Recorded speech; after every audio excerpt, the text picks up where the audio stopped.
Muito bem, pessoal, vamos retomar aqui para começar de onde nós paramos. O item agora a ser discutido são as condições para organizar e realizar as conferências de saúde. E aí, relembrando aqui do que nós falamos antes do almoço, que nós já acabamos adiantando aqui um conteúdo que é como é que nós enxergamos que deve se organizar a metodologia de organização da conferência, e adiantamos também qual é a referência que nós temos para adotar uma metodologia como aquela que nós propusemos. A referência que nós temos é da Lei 8142, que especifica a finalidade da conferência. Para que ela existe? Ela tem a finalidade de analisar a situação de saúde e formular diretrizes para subsidiar a elaboração do plano de saúde. Muito bem. Então, o que está... Olha, tem até um subsídio ali, olha lá, ó. Olha lá, Conferência de Saúde. Ela deve se reunir a cada 4 anos, a representação dos vários segmentos sociais, para avaliar a situação de saúde e propor as diretrizes para a formulação da política de saúde nos níveis correspondentes. E a conferência, naturalmente, deve ser convocada pelo Poder Executivo ou, extraordinariamente, pelo Conselho. Se ali na lei está dizendo que é de 4 em 4 anos reunir-se para fazer a conferência de saúde, Neuzinho, por que nós fazemos de 2 em 2 anos? Muito bem. A Zélia, eu gosto muito de trabalhar nós dois juntos, porque tem uma sintonia nesses assuntos. Às vezes eu esqueço de mencionar alguma coisa, ela vem e entra.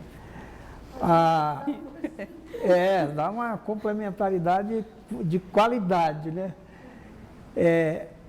Se faz de 2 em 2 anos, na verdade, é porque os mandatos do Executivo Estadual e Federal não coincidem com os mandatos do Executivo Municipal. Com base nisso, quando você fala da Conferência Nacional, se é nacional, todos os municípios têm que participar, todos os estados, todos os entes federais, porque é a Conferência Nacional. Tem que participar. E como a elaboração do plano de saúde da União e dos estados ocorre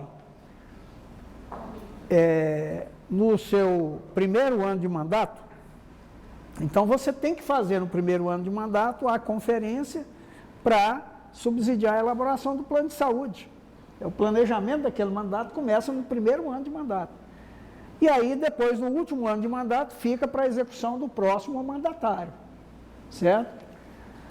No município, não coincidindo, o que é que vai acontecer quando se faz a Conferência Nacional e a Conferência Estadual?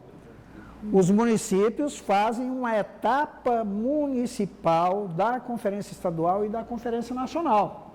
Não é uma conferência municipal. E o que é que o município vai fazer com esse relatório dessa etapa municipal? Ele vai subsidiar a atualização do plano municipal. A regra diz que o plano municipal pode ser atualizado, tem que ser atualizado ano a ano, porque as necessidades são dinâmicas. De resto, que o planejamento também é dinâmico. E se é desse jeito, aquela situação de primeiro planejamento, que é da etapa municipal, vai subsidiar a atualização do plano municipal. Muito bem.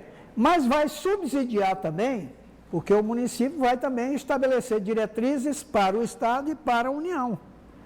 Vai subsidiar a elaboração do plano estadual e a elaboração do Plano Nacional de Saúde, de maneira ascendente.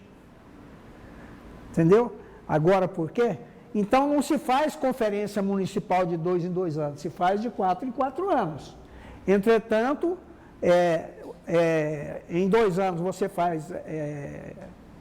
dá de você trabalhar a conferência de 2 em 2 anos, porque você está trabalhando a etapa municipal com finalidade distinta da conferência municipal. A etapa da Conferência Nacional, a etapa municipal da Conferência Nacional, está contribuindo com os 3 entes federados. Quando lá na hora de fazer a conferência municipal, está contribuindo com o plano municipal só. É só do ente federado município. Tá certo? Então, esse entendimento dessa dinâmica de organização do processo de planejamento é valiosíssimo para as pessoas não fazerem confusão e falar assim, não, eu não vou participar da etapa da Conferência Nacional, não. Isso não tem importância para nós. E eu estou falando de vivência que a gente tem, eu não chuto, não. É a vivência que a gente tem, eu já escutei muita gente falar desse jeito. Eu era presidente do Conselho Estadual de Saúde e tinha que ligar para o secretário para explicar para ele que não era desse jeito. Tinha que ligar para o presidente do Conselho de Saúde para explicar para ele que não é dessa forma. Então, vocês aqui, que estão aqui, estão tendo a oportunidade de ter esse diálogo, com certeza vão aprender e vão passar a fazer melhor, compreendendo o sentido de fazer a etapa municipal e o sentido de fazer a conferência municipal. E o Estado, os representantes estaduais, têm o dever, com base no dispositivo da Lei 8080, de assessorar os municípios, seja na realização da etapa municipal da Conferência Nacional, seja na Conferência Municipal. Por quê? Quanto mais qualitativo for o diagnóstico lá no município, e os fatos não ocorrem no Estado, não ocorrem na União, os fatos ocorrem nos municípios. Quanto mais caprichado for esse entendimento lá, melhor qualidade vai ter o planejamento como um todo, entendendo que o planejamento é ascendente e integrado, de acordo com a regra. De acordo com os fatos, nós não aprendemos a fazer isso ainda. Não aprendemos na prática, nós aprendemos na teoria.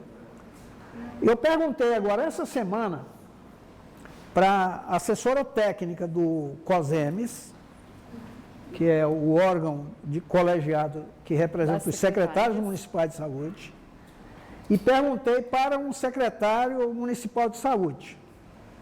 Fiz a mesma pergunta para escutar as respostas. Qual que é a proposição, ou qual é o entendimento que os secretários municipais de saúde têm sobre o processo de planejamento ascendente? Pelo que eu estou percebendo, ninguém se fez essa pergunta. Ninguém conseguiu ainda, dos secretários de saúde, formular uma ideia de como que tem que acontecer o planejamento ascendente. Está difícil, não está, doutor Leonardo? Muito bem. Então, é preciso que os secretários de saúde, eu falei isso para o secretário que eu conversei com ele, é preciso que o secretário de saúde, municipal de saúde, coloque na pauta do colegiado de secretários a discussão sobre o que é planejamento ascendente e como é que tem que acontecer o planejamento ascendente. Porque se os secretários municipais de saúde não sabem dizer o que é esse planejamento ascendente e como se deve fazer o planejamento ascendente, vão perguntar, será que o representante estadual vai tomar para si a responsabilidade de liderar um processo de planejamento ascendente em algum momento? Depois de 30 anos de SUS, e a gente não viu nenhuma iniciativa para isso, a não ser o debate lá na CIT para escrever as regras, para detalhar as regras, o que é que nós vimos além disso, na prática? Alguém já viu? Eu estou querendo saber, porque eu não vi ainda, mas vai que alguém já viu o que eu não vi. Nós não vimos. Então é importante dizer isso aqui, ter uma secretária municipal aqui que vai lá na reunião do colegiado regional, que pode perfeitamente agora, entendendo isso, chamar os seus pares e falar assim, opa, a gente fica reclamando aqui dos representantes estaduais, que não cumprem o papel dele de liderar esse processo, mas nós nem sabemos o que é isso, nem sabemos como fazer isso. Nós nem temos uma proposta, como é que vai ser, como é que deve ser. Pode algum ponto de pauta na CIR e pedir uma capacitação. Então, olha, se quiser me chamar, pelo menos fazer pergunta, eu vou dar conta de fazer as perguntas lá. E achar juntas as respostas. E achar juntas as respostas. Muito bom, velho. Muito bem. Vamos seguindo aqui.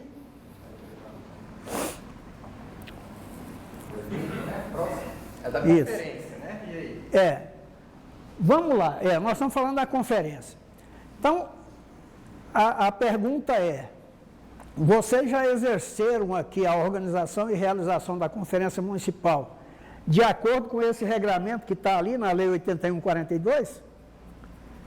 De avaliar a situação de saúde, formular as diretrizes, levando em conta o Plano Municipal de Saúde, seja para atualizar ele, ou seja, para subsidiar a elaboração do Plano Municipal? Não fizeram, né?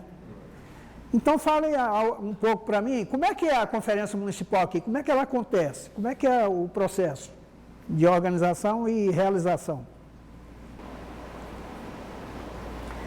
Sempre tem um anjo que vem aqui e põe um copo com água fresquinha aqui para mim. Assim, a gente ficou sabendo em última hora, né? Mas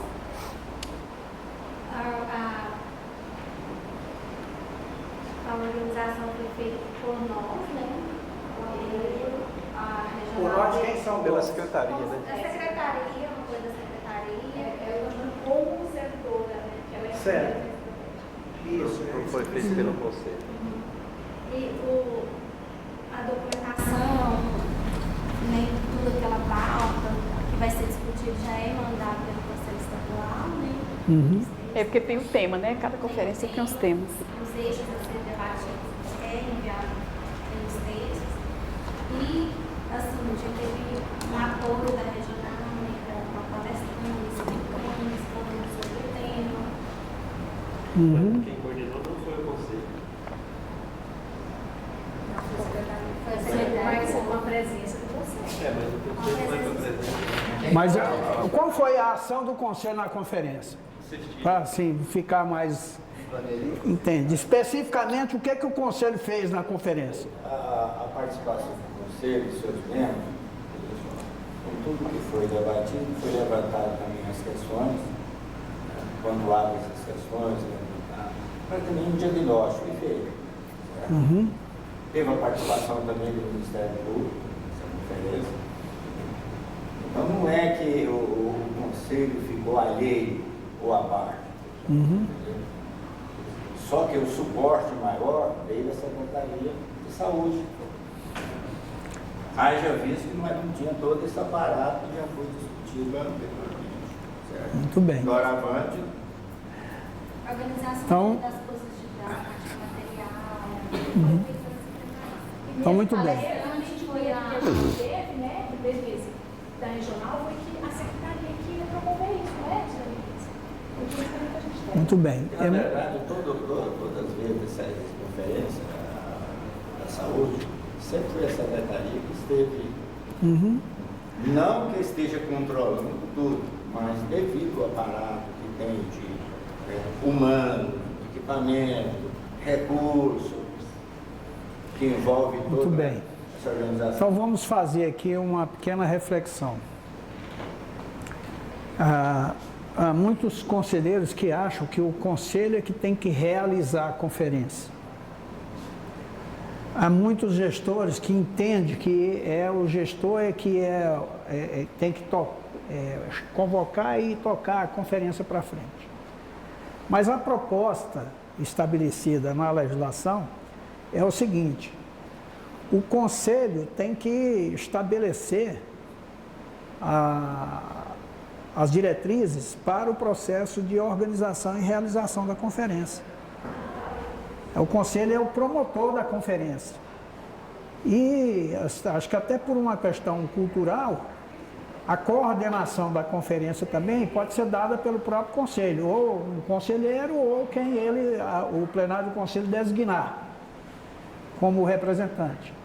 Entretanto, não está impedido, por exemplo, de que a coordenação seja feita por alguém que representa a gestão. Entretanto, tem que ter esse debate. O conselho que tem que deliberar as orientações, as diretrizes, quem é que vai coordenar, qual é a responsabilidade de um, de outro, as diretrizes para a organização e realização. E a responsabilidade de estrutura, de logística, não sei mais o que, é do secretário de saúde, porque é uma ação da secretaria.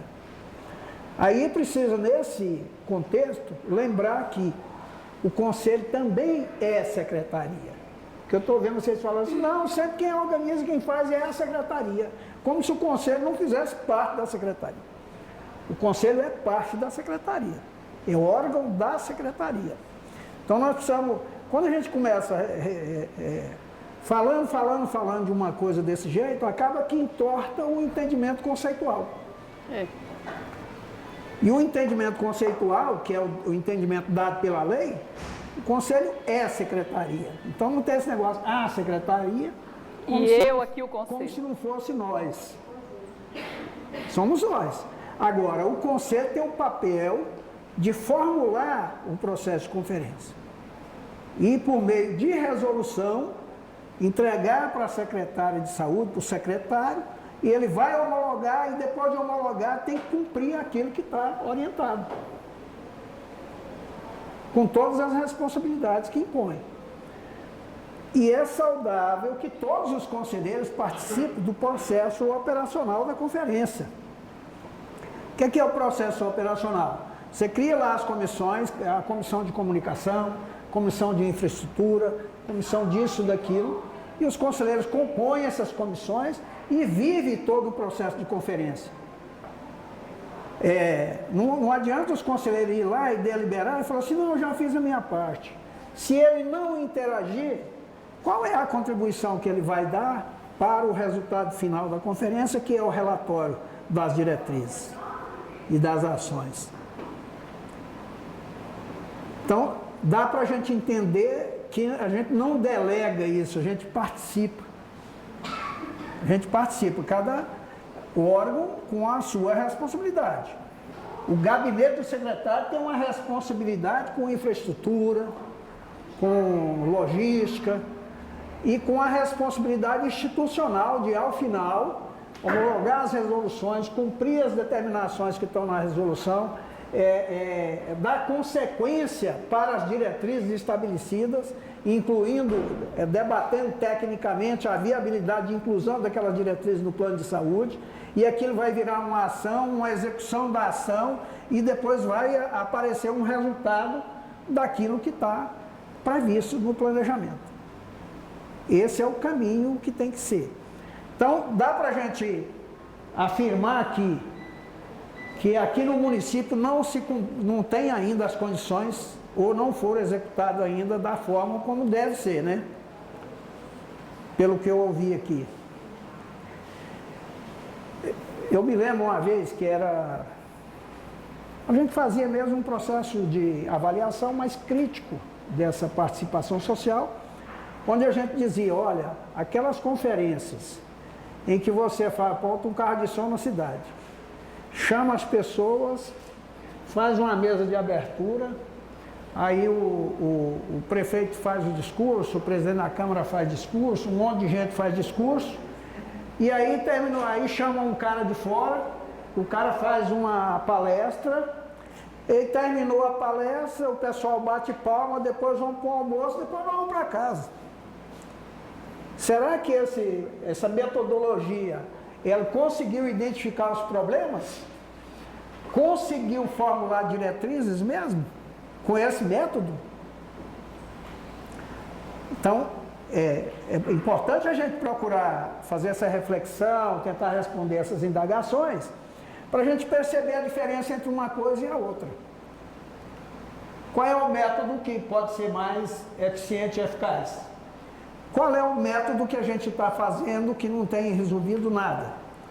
Se vocês pegarem o relatório da conferência de 10 anos atrás e vir trazendo, comparando, coloca na planilha e compara as propostas, os problemas levantados e as propostas, vocês vão ver que são os mesmos. Eu presenciei uma palestra acho que foi em 2004, que nós realizamos em Goiás a conferência de gestão da educação e do trabalho na saúde. Nós chamamos uma pessoa, a doutora Conceição Rezende. Na época, ela era assessora parlamentar no Congresso Nacional. E nós a convidamos para fazer a palestra de abertura da conferência. Ela começou a palestra dela fazendo um desafio para os delegados da conferência. Foi o desafio vocês a apresentarem uma proposta aqui, uma diretriz qualquer, que já não esteja na lei ou que não esteja nos relatórios das conferências anteriores.